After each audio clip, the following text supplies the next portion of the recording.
Russia's war against Ukraine has achieved not only a horrifying milestone, but an extraordinary conjunction of symbolic dates and numbers. On the Russian National Day, a public holiday, the grim figure of 1 million Russians lost in Putin's senseless war has been reached. Well, we'll get into those casualty numbers and their potential implications in a minute.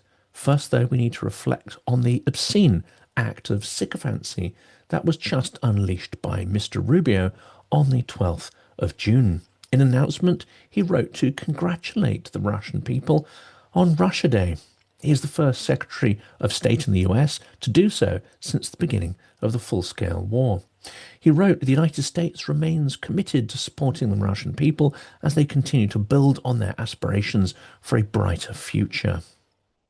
Let's just pause to let that sink in.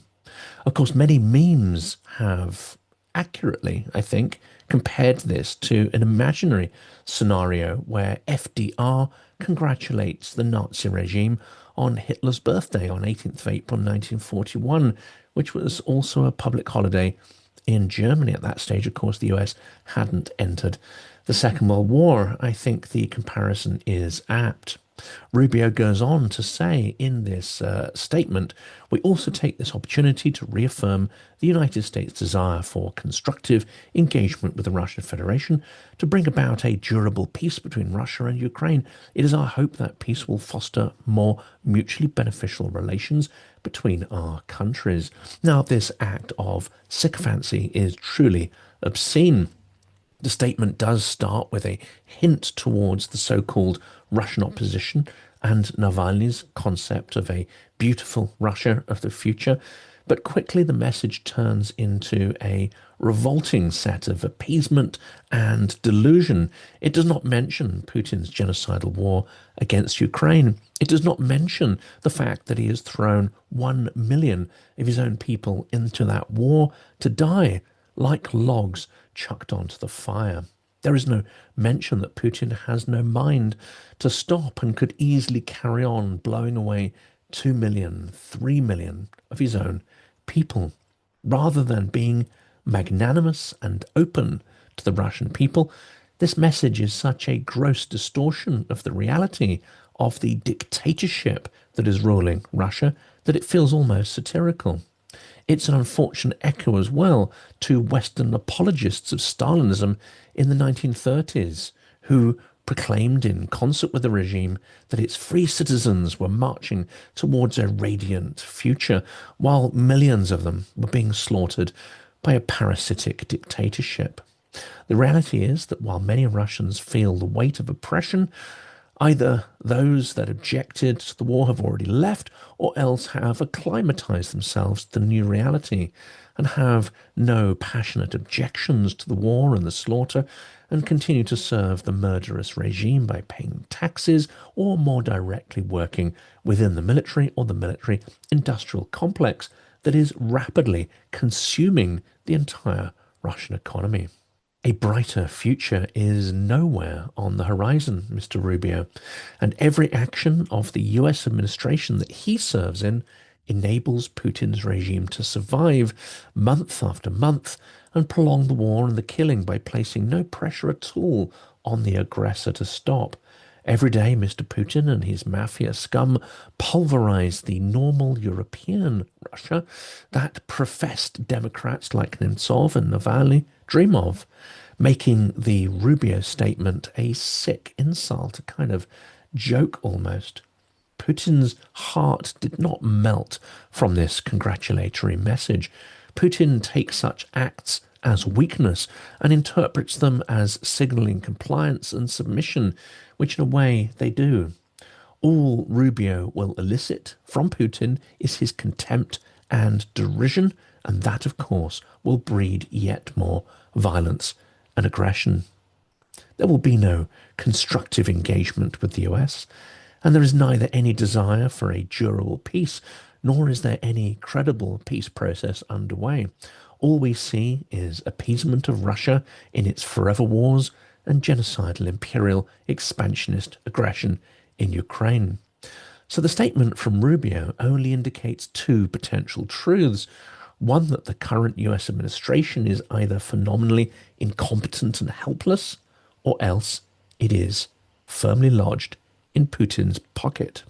The obsequiousness and timidity of the US regime and its appeasement signalling means that Putin can go on escalating his war against Ukraine with impunity and grow bolder in his ambitions against Europe. He'll help Iran to build their bomb. He'll rearm Hamas, Hezbollah, and the Houthis and continue to spread and amplify chaos and disorder around the world. While Russian propagandists clearly and unequivocally proclaim we can't wait for America to disintegrate, we've been waiting forever to see it. The worse for them, the better for us, they think. Russian pundits on state TV rejoiced about the unrest in the US and are vocally hoping it will grow into the civil war they've been anticipating for decades. They rejoice that Trump is the agent of chaos whose mission is to destroy America. Collapse and civil war in the US are exactly what we crave. Meanwhile, Rubio whines away. Happy Russia Day. We wish you a bright future.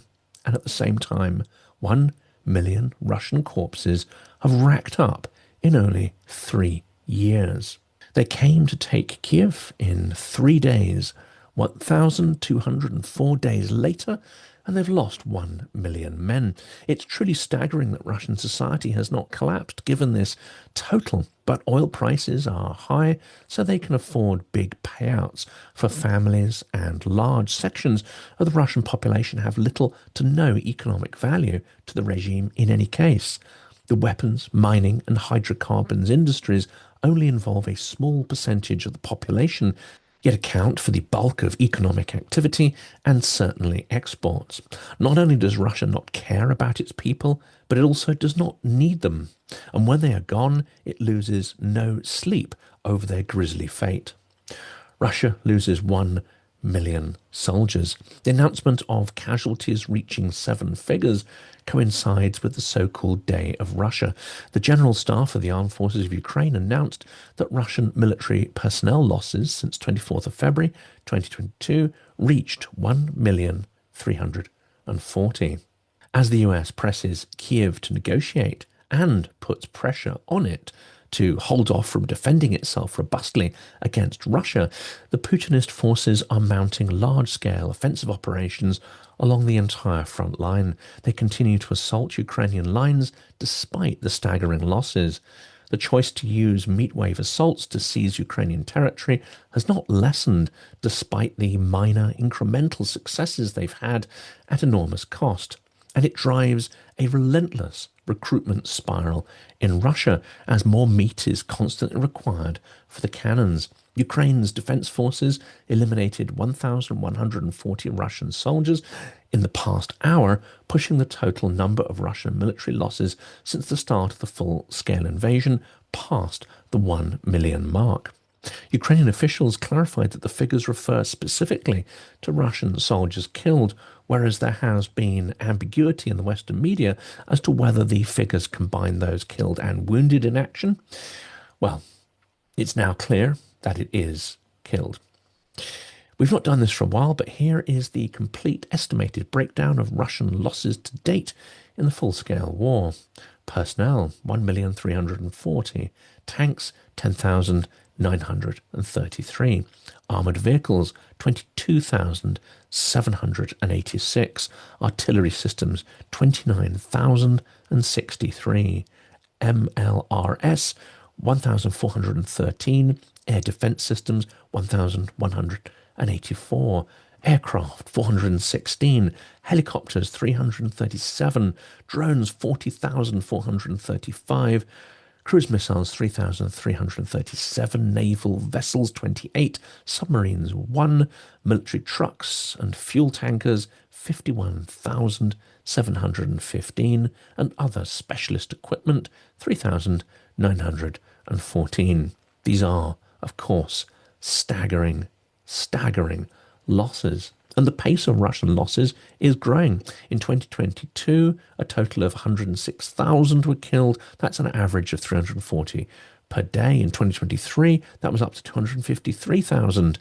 The total per day had almost doubled to 693. In 2024, we hit the huge milestone of 430,000 killed. That is an average of 1,177 per day. And by 4th of June 2025, we've hit the massive total of 200,000 killed so far. And of course, we are only part way into the year. That has averaged out at 1,286 per day. More than 628,000 of these deaths occurred in just the last 18 months, and that reflects a certain sort of desperation on the part of Putin to try and achieve some kind of breakthrough. Notable peak days in Russian casualties reflect concentrated combat or high impact counterstrikes by Ukraine during offensives. On the 11th of June, 2025, there were 220 combat clashes, according to the same report. That same day, Russian forces launched 2 missile attacks and 86 airstrikes, dropped 136 guided bombs, used 3,744 kamikaze drones, and shelled Ukrainian positions and settlements a total of 6,064 times. This certainly does not give the impression of a country that in any way is seeking peace. The only things that concern Russia are harsher sanctions or the tougher enforcement of existing sanctions and closing of various loopholes. Their strategy has been to use grey areas and sanctions loopholes to operate its grey fleet and continue to import components for its war machine, as well as the willingness of some governments, of course, to turn a blind eye to the trade in dual-use components or other key components and machine tools required by Russia's war machine. President Zelensky explained Russia is worried about money, about so-called prestige in foreign policy, and about our resistance. But they are not concerned about the lives of 1 million of their own people. And I ask you to see this not just as another fact about dictatorships like Russia, like North Korea or Iran, but as a security challenge to all of us. Zelensky noted that Operation Spiderweb has demonstrated how new technologies can fundamentally change the way wars are fought and bring asymmetric advantages to a smaller country against a larger one, and one that has more human and other resources. Ukraine is ready to increase drone production by 40% soon, already this year, said Zelensky. Our factories have the capability, the capacity. What we lack is financing, and this must be addressed. And I urge your countries to treat drone production with the same urgency and attention that we do. We must all be faster in drones than our enemies, he stressed. But Ukraine cannot win on its own. It needs the will and determination from allies, and they need to gain a real sense of urgency that has been a little lacking over the last 3 years. Zelensky continued, we should be realistic about those who brought war to Europe. You can't talk Russia into peace, but there are forms of pressure that hurt those in charge of Russia. The figure of 1 million troops annihilated, although hugely symbolic, is unlikely to precipitate any changes in tactics from Moscow. Putin is gearing up for more offensives this summer. Drones and missile attacks on Ukrainian civilians are increasing in scale, intensity, and frequency, yet are just as indiscriminate as they've always been. Putin just doesn't care. Behind the figures lies an economic time bomb that the Kremlin will find impossible to ignore, at least soon it will. Putin made a fundamental strategic mistake in deciding how to resource this war. George Barros, Russian team lead at the Institute for the Study of War, ISW, told the Kiev Independent. What Vladimir Putin has done is created a system in which he doesn't use the monopoly of violence of the Russian state to coerce Russians to go and fight and die in Ukraine as the Soviet Union might have done. What Putin has done is he's created an alternative social contract where he pays you to go and fight in Ukraine. That strategy can work if you're planning on running a short war. It does not work if you're running a multi-year protracted war. In short, Putin will run out of money because of the economics of the war he's chosen to fight and the way he's chosen to fight it. When the full-scale invasion started, the Russians attacked Ukraine with what they call the contract servicemen, the professional military who have some experience and voluntarily sign contracts for a fixed period of time. Katerina Stepanenko, a Russia deputy team lead and analyst at the Institute for the Study of War, ISW, told the Kiev Independent. It is the only way of recruitment for the war now because ideologically motivated recruits ended in spring 2022, and partial mobilization of the fall 2022 created domestic political tensions and risks which were considered as unacceptable for the Kremlin in those circumstances. Pavel Luzhin, senior fellow with the Democratic Resilience Program at the Center for European Policy Analysis, CEPA, told the Kiev Independent. So what is the solution? Keep offering more and more money. And that seems to be the solution chosen by Putin. Sign-up bonuses for joining the Russian army have ballooned over the course of the war, but with such huge losses in Ukraine, the bill for the Kremlin is absolutely massive. They lose and recruit somewhere in the ballpark of 35,000 to 45,000 people per month, and perhaps they recruit a little bit north of that number at $40,000 a head just for the sign-up bonus, let alone salaries and other benefits and remittances if you're killed or wounded. This is a very fast way to not become sustainable. The ballooning bills come at a time when Russia's economy is already under the huge strain from Western sanctions and falling oil and gas revenues. The implications for Russia are grave, energy security analyst Wojciech Jakubik wrote in the Kiev Independent. Military spending has ballooned to 6.3% of GDP, its highest level since the Cold War, while the budget deficit continues to rise, he added. To fund its war, the Kremlin is raiding reserves, raising taxes, and cutting social programs. Take out war spending, and Russia might already be in a deep recession.